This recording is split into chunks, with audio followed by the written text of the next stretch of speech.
दोस्तों, अयोध्या में ऐसा चमत्कार हुआ जिसने सबको हैरान कर दिया है। आज भगवान श्री राम की मूर्ति को मंदिर के गर्भगृह में स्थापित कर दिया गया है। उसके बाद मानो अयोध्या के अंदर लोगों ने एक अलग ही एनर्जी का एहसास किया। लोगों को लगा कि मानो आज अयोध्या के अंदर खुद भगवान श्री राम जी आ गए हैं। और इस वक्त का लोग कई सालों से इंतजार कर रहे थे, क्योंकि ब्रह्मांड की सबसे बड़ी ताकत भगवान श्री राम है। भगवान का पर्चा तो उस समय ही दिख गया था जब वानर सेना को लंका की तरफ चढ़ाई करनी थी, लेकिन बीच में बहुत बड़ा समंदर था। तब भगवान श्री राम ने पानी के अंदर पत्थरों को तैरा दिया था, और जब इस दृश्य को वानर सेना देखा तो वहां भी हैरान रह गई। और दो रामायण के समय के उस पुल को आज भी देखा जा सकता है।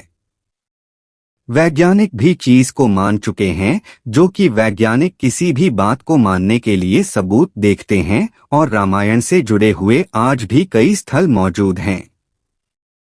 इससे पहले भी कई वीडियो में आपने देखा होगा कि अयोध्या में प्राण प्रतिष्ठा से पहले कई प्रकार के चमत्कार हो चुके हैं। सबसे पहली बार लोगों ने जब गिद्धों का झुंड अयोध्या के आसपास देखा तो पहली बार तो यह बात नॉर्मल लगी, लेकिन बाद में लोग इन्हें जटायु के वंशज कहकर बुलाने लगे। इसके अलावा अयोध्या के आसपास बंदरों का झुंड भी दिखा था, लेकिन अभी जो हम आपको चमत्कार दिखाने जा रहे हैं वह सबसे ज्यादा हैरान कर देने वाला है, जिसे दुनिया का सबसे चमत्कार कहा जा रहा है। और जब आप इसकी सच्चाई जानोगे तो आप भी राम जी के पक्के भक्त हो जाएंगे।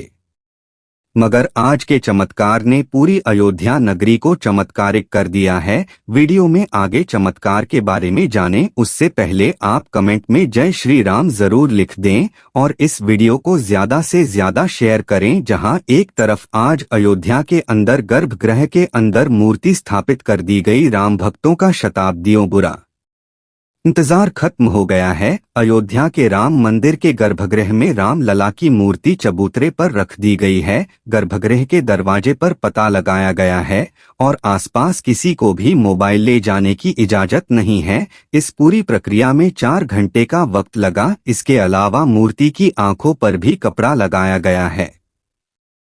राम मंदिर के गर्भगृह के बाहर यूपीएससी के जवानों की तैनाती की गई है। अयोध्या में 22 जनवरी को प्राण प्रतिष्ठा का कार्यक्रम होना है। हालांकि दोस्तों, आज भी कई ऐसे बुद्धिजीवी लोग हैं जो रामायण के होने पर ही सवाल उठाते हैं, लेकिन इन चरमपंथियों को कौन समझाए कि इस ब्रह्मांड को ही भगवान श्री राम चला रहे हैं। दोस्तों, 22 जनवरी से पहले ही अयोध्या को दुल्हन की तरह सजा दिया गया है। मंदिर में रामलला के प्राण प्रतिष्ठा का समय 12:20 तय किया गया है।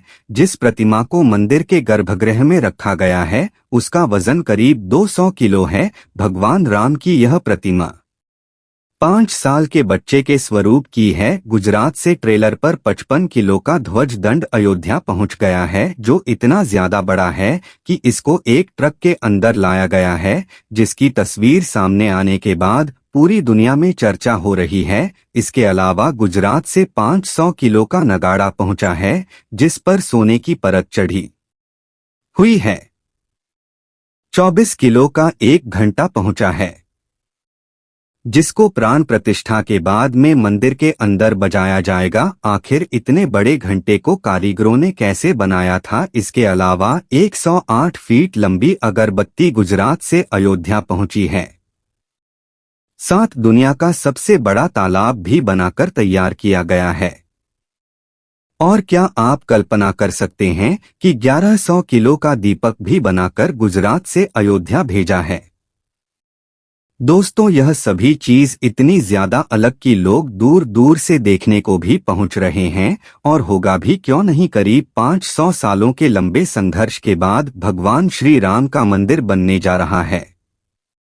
इसके अलावा भी दोस्तों, प्रभु श्री राम के मंदिर में ऐसे चमत्कार हो रहे हैं जिसकी अयोध्या से लेकर पूरे भारत में चर्चा हो रही है। वहीं मंदिर के यज्ञ के लिए राजस्थान से 650 किलो देसी गाय का घी भी मंदिर में पहुंच गया है। वहीं पर नेपाल के जनकपुर से अयोध्या के लिए एक साथ 500 से ज्यादा टोकरी में उपहार बांधकर जनकपुर वासी अयोध्या ला रहे है। हर राम भक्त को इस दिन का लंबे समय से इंतजार था। अयोध्या में 22 जनवरी से लेकर 25 मार्च तक कई खास कार्यक्रमों का आयोजन किया जाएगा। इस बीच मंदिर के गर्भगृह के निर्माण का काम 24 घंटे चल रहा है।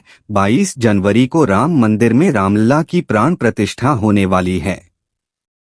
दोस्तों, अब रामायण के रहस्यों के बारे में आपको बताते हैं। वाल्मीकि जी से पहले हनुमान जी ने लिखी रामायण। जैसा कि हम कई सालों से पढ़ते आ रहे हैं कि वाल्मीकि जी ने रामायण ग्रंथ की रचना की थी, लेकिन क्या आपको इस बात का पता है कि वाल्मीकि जी से पहले प्रभु श्री राम के परम भक्त हनुमान जी ने राम कथा की रचना एक बहुत बड़ी शिला पर अपने नाखूनों से की थी। जब किसी तरह इस बात के बारे में वाल्मीकि जी को पता चलता है तो उन्होंने वहां जाकर उस शिला को देखा और उस पत्थर पर राम कथा के बारे में लिखा देख वाल्मीकि जी हैरान रह गए। फिर उन्होंने हनुमान जी से कहा कि है पुत्र, आपसे अच्छा राम के जीवन के बारे में कौन वर्णन कर सकता है, और आपकी इस रचना के सामने मेरा लेखन तो कुछ नहीं है।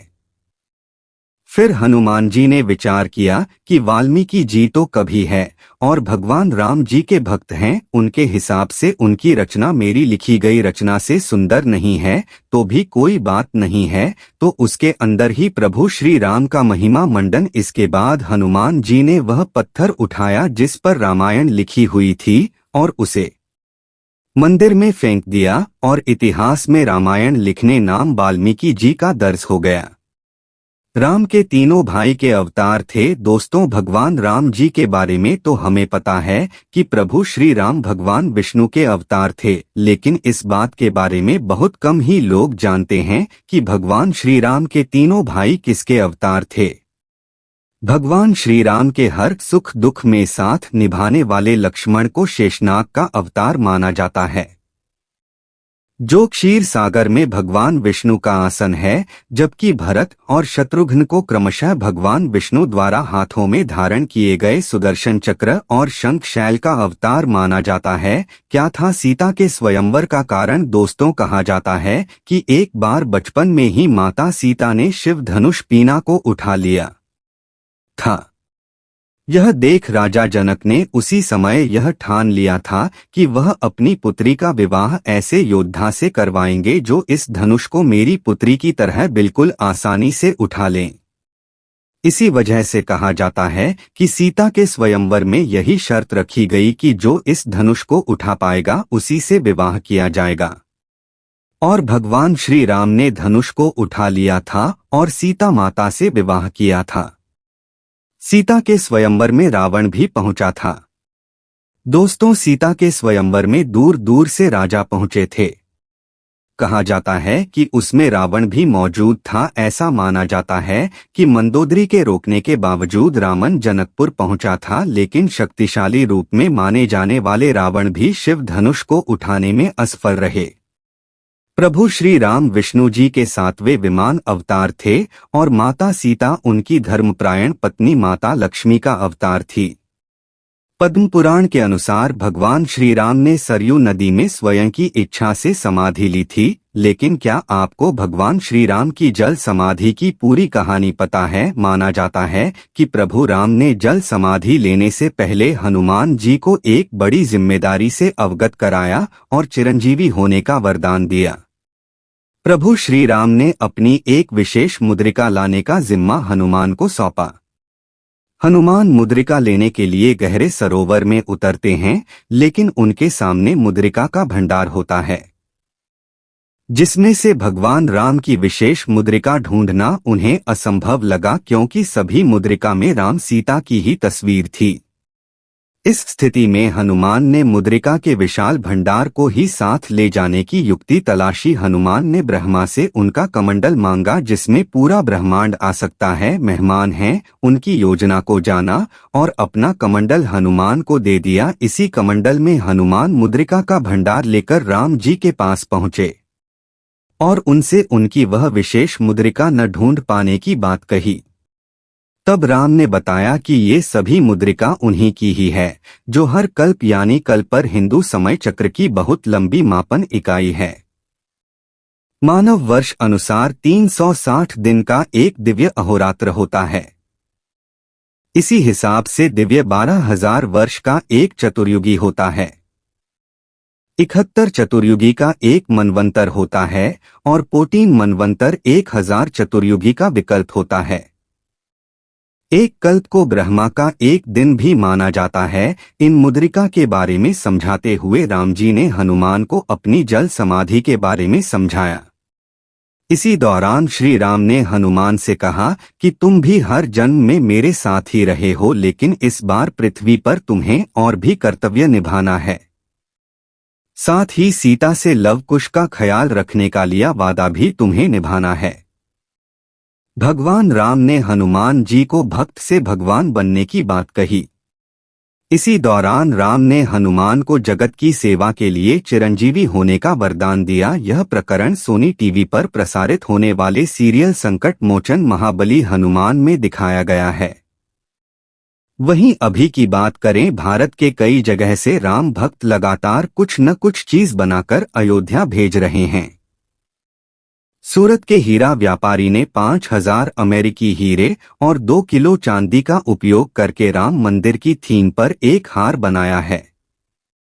40 कारीगरों ने 35 दिनों में डिजाइन पूरा किया है। इस हार को राम मंदिर ट्रस्ट को उपहार में दिया गया है। इसके अलावा दोस्तों 1100 किलो का दीपक तैयार किया गया है। वडोदरा के रहने वाले किसान अरविंद भाई मंगल भाई पटेल ने एक 1100 किलोग्राम वजन का एक विशाल दीपक तैयार किया है।